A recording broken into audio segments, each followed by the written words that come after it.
Manchester United 4 Everton 0। आज के match में तफसील से बात करेंगे। बहुत अरसे बाद कोई ऐसे गेम देखी जिसमें यूनाइटेड ने 3 या 3 से ज़्यादा गोल की लीड से गेम जीती। और ऐसी गेम्स जब होती हैं तो अक्सर आप काफ़ी चिल रिलैक्स मैच देख रहे होते हो। यूनाइटेड की गेम्स का कुछ अरसे से खासा रहा है कि 85 मिनट 90 मिनट के बाद जाके कंसीड कर लेते हैं और इसी वजह से हम नर्वस बैठे रहते हैं। लेकिन आज नर्वस नहीं बैठे, 4-0 से कन्विंसिंग विक्ट्री थी। मैच के ऊपर तफसील से बात करेंगे, एक एक पॉइंट के ऊपर, प्लेयर्स के ऊपर। और सबसे पहली बात जो रेशफोर्ड की तरफ से ब्रेस आई और जोशुआ ज़िरक्ज़ी की तरफ से ब्रेस आई, लेकिन सबसे अहम खिलाड़ी जो था वो अमाद डियालो था। डियालो के 2 असिस्ट आए, एक की पास आया, पास बिफोर द असिस्ट, और उस की पास में उसने जेरार्ड ब्रैथवेट को से पोजीशन छीना और फिर जाके ब्रूनो को की पास किया और वहाँ से गोल आया जोशुआ ज़िरक्ज़ी का। तो Amad man of the match, Amad deserve करता है उसके फ्लावर्स। अमाद के लिए मैं बहुत अरसे से रोला डाल रहा था, एरिक टेन हाग के ज़माने से रोला डाल रहा था, लास्ट सीज़न से रोला डाल रहा था जब ये एंटनी को स्टार्ट करवाई जा रहा था। बहुत खुशी है डियालो के लिए। डियालो की एक बात खुसूसियत ये है कि वो टेक्निकली भी बहुत सिक्योर है और वो हार्ड वर्क भी उतना ज़्यादा करता है। रेशफोर्ड के लिए प्रॉब्लम है कि रेशफोर्ड टेक्निकली सिक्योर है लेकिन वो उसकी मेंटेलिटी, उसका हार्ड वर्क, उसका एफर्ट इतना नहीं आता। गोल जो आए ज़्यादातर हमने एवर्टन की मिस्टेक्स पे कैपिटलाइज़ किया और आज पहली दफ़ा हुआ जब XG जो बनाया उसको ओवर परफॉर्म किया।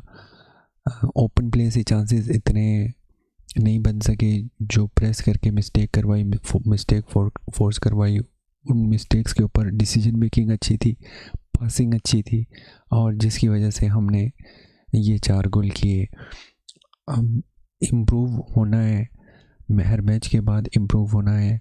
परफॉर्मेंस पहले जब 15-20 मिनट एवर्टन के पास एक आधे अच्छा चांस आया था जब वो ओनाना को राउंड कर गया था, आई डोंट नो उसका नाम क्या है, बट स्टिल चांस अच्छा था। और जब एवर्टन बॉल को तेज़ मूव कर रही थी, फास्ट मूव कर रही थी, क्विक मूव कर रही थी, यूनाइटेड के लिए प्रॉब्लम हो रही थी क्योंकि मिडफील्ड में फिजिकलिटी मैच करने के लिए, इंटेंसिटी मैच करने के लिए हमारे पास प्लेयर्स नहीं थे।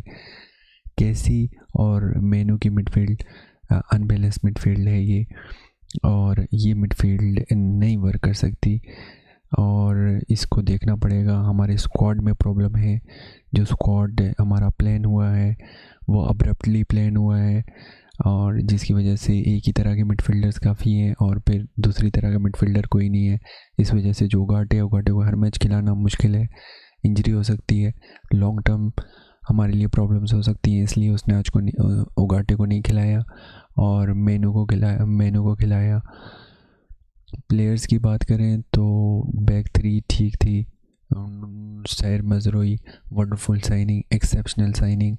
ये लड़का लेफ़्ट विंग बैक खेला, राइट विंग बैक खेला, राइट सेंटर बैक खेला, हर जगह इसने 7 out of 10, 8 out of 10 performance थी। इसकी हर वीडियो के बाद तारीफ़ होती है।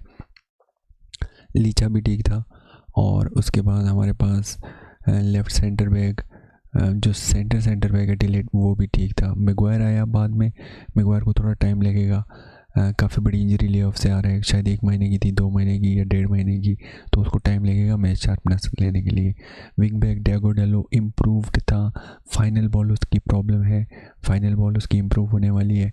एमोरिम ने भी प्रेस कॉन्फ्रेंस में आके कुछ हिंट्स दिए हैं कि डियागो डालो हमारे टाइप का जो विंग बैक है वो नहीं है, क्योंकि अक्सर औकात हमें बॉल रखनी पड़ती है।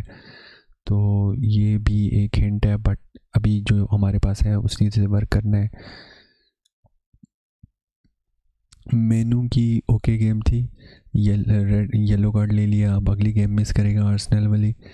मेनू का नंबर 8 खेलना और ख़ास करके कैसेमिरो के साथ खेलना, दोनों की मिडफील्ड में लेग्स नहीं होती, दोनों को मिडफील्ड में जो एथलेटिज़म चाहिए होता है वो नहीं होता, तो ये एक्सपोज हो जाते हैं दोनों।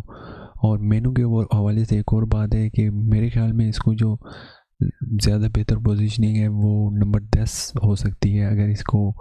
अगर हम इसको नंबर 10 में या अटैकिंग मिडफील्डर में मोल्ड करें तो मेनू नेचुरली ज़्यादा ऑफेंसिव अच्छा प्लेयर है बनिस्बत के डिफेंसिव। उसकी जो नेचुरल एबिलिटी है हाफ स्पेसिस में, क्लोज स्पेसिस में, वो ज़्यादा हमारे लिए यूज़फुल हो सकती है। बट ये अमोरिम के लिए देखने वाली है। अमोरिम के ऊपर ट्रस्ट है कि वो मेनू को अच्छा डेवलप करेगा, जहाँ जहाँ जिस पोजीशन में वो बेहतर है उसी पोजीशन में डेवलप करेगा और हम मेनू हमारा एक अच्छा प्लेयर बनेगा। अभी इसकी गेम में कुछ कमी है, वो कमी इंशाल्लाह दूर होगी। आगे चलते हैं। कैसेमीरो, ओके गेम थी कैसेमीरो की। जब ये कैसेमीरो उगाटे के साथ खेलता है तो फिर बहुत इलीट गेम होती है, बट आज ठीक गेम थी। थोड़ा सा कंफ्यूज नज़र आया है मुझे कैसेमीरो, जो मूवमेंट कर रहा था बिल्डअप के दौरान, और पासिंग भी थोड़ी सी लेकलेस्टर थी, बट इट्स ओके। आप हमेशा ठीक नहीं होते, हमेशा 10 आउट ऑफ 10 नहीं देते, 8 आउट ऑफ 10 नहीं देते, तो एक्सेप्टेबल है। और जो पार्ट ऑफ द रीज़न है वो यही है कि उगाटे के ना होने से थोड़ा सा बैलेंस आउट होता है। राइट विंग बैक अमाद डियालो, क्या प्लेयर है ये, क्या प्लेयर है ये, क्या प्लेयर है ये। Defensively offensively fantastic. 9 out of 10, 10 out of 10 performance थी आज उसकी, और बहुत ज़्यादा तारीफ़ बनती है इसकी। मैन ऑफ द मैच था, डिजर्वडली मैन ऑफ द मैच था। राइट विंग बैक डियोगो डालो की बात हो गई, और आपके मार्कस रेशफोर्ड की भी ठीक गेम थी। मार्कस रेशफोर्ड स्ट्राइकर खेल रहा था, और जो हमारे पास दूसरा है जोशुआ ज़िरक्ज़ी, वो नंबर 9 खेल रहा था, जो वो नंबर 10 खेल रहा था, और जो मार्कस रेशफोर्ड है वो एज अ स्ट्राइकर खेल रहा था। तो ये काफ़ी अच्छे डायनामिक्स बने। रेशफोर्ड के रन्स भी अच्छे थे, फिनिशिंग भी अच्छी थी।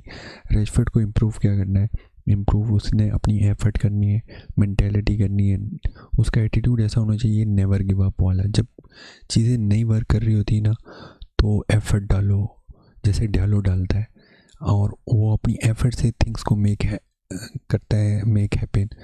तो ये चीज़ें रेशफोर्ड को करनी पड़ेंगी। और बाकी माउंट आया बेंच से, ज़िरक्ज़ी 2 गोल कर गया, बहुत खुशी हुई ज़िरक्ज़ी के लिए।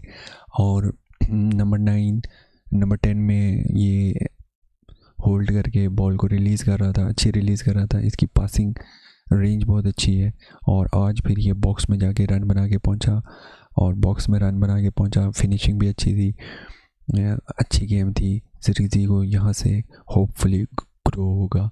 माउंट आया 10 मिनट के लिए, माउंट को आगे स्टार्ट देना है, तो इस वजह से यहाँ पे 10 मिनट दिए, ठीक था। लुक शॉ आया, ठीक था। गर्नाचो आया, ओके था। अब काफ़ी ऐसी पोजीशन थी। एक एग्जांपल मैं आपको डिसीजन मेकिंग की ये दूंगा, जो अमाद डियालो ने जेरार्ड ब्रेंथवेट से बॉल छीनी, फिर रन बनाया। अगर वो शॉट लेता तो वो गोल था, उसने शॉट नहीं लिया, कीपर उसके सामने था, लेकिन उसने पास कर दिया जोशुआ ज़िरक्ज़ी को। तो ये डिसीजन मेकिंग है जो कि इम्प्रूव, एक वाज़े फ़र्क नज़र आता है अमाद डियालो की मैच्योरिटी में और एलेजेंड्रो गर्नाचो की मैच्योरिटी में। और इसीलिए मैं चीख रहा था कि अमाद डियालो को स्टार्ट करवाओ, लास्ट सीज़न भी और इस सीज़न की शुरुआत में भी एलेजेंड्रो गर्नाचो के ऊपर। तो ये बात हुई। स्क्वाड में कुछ प्रॉब्लम्स हैं, कुछ चीज़ों की ज़रूरत है। एक तो मिडफील्ड, मेनू, एरिक्सन, कैसेमीरो, इन तीनों की लेग्स नहीं है, एक की लेग है।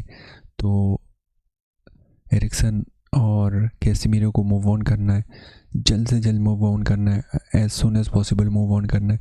अगर हम इसको एरिक्सन को जनवरी में मूव ऑन करवा देते हैं तो बहुत अच्छा होगा। फिर हम अगर जाएं, एसी मिलान का मिडफील्डर है नीदरलैंड्स का तिजानी रेजेंडर्स, वो बहुत ज़्यादा अंडररेटेड है, और वो नंबर 8 के रोल पे बिल्कुल परफेक्ट बेड इन हो सकता है, परफेक्ट साइनिंग हो सकती है।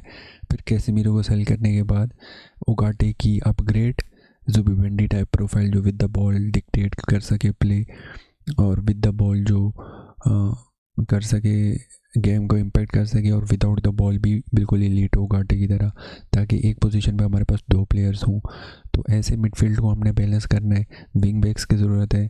लेफ़्ट विंग बैक पे अल्फोंसो डेविस या डिमार्को मेरे लिए बेस्ट चॉइसेस हैं, बट देखेंगे फाइनेंसिस क्या करते हैं।